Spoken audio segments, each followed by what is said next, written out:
আসলে ঢাকায় একটা জব খুঁজে পাওয়া যে এত কঠিন যদি আপনাকে না বলি তাহলে আপনি বুঝতে পারবেন না। কারণ ঢাকায় মূলত মেয়ে মানুষের ডিমান্ড বেশি বলে আমি মনে করি। কারণ প্রত্যেকটা সেক্টরে মেয়েদের নেওয়া হয় কিন্তু ছেলেদের নেওয়া হয় না। আমি এটা মানতে পারলাম না।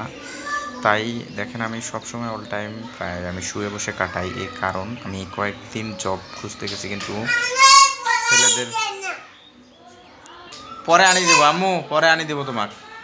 আসলে মেইন টপিকে ফিরে আসি। যে কথাটা আপনাকে বলতেছিলাম যে আমি কয়েকটা জায়গায় জব করতে গেছি কিন্তু আমি কোথাও জব পাই নাই। এর মূল কারণ হলো যেখানে মেয়েদের ডিমান্ড বেশি, ছেলেদের নাই। তাই এখন আমার মনে হচ্ছে যে ছেলেদেরকে এখানে হিজড়া বানানো দেওয়া উচিত এবং হিজড়া না, ছেলেদের মেয়ে বানানো উচিত এবং মেয়েরা তো মেয়েই আছে, ওরাই ছেলে। এখন ওদের বিয়ে করা উচিত না, তারাই যেন আমাদের বিয়ে করে।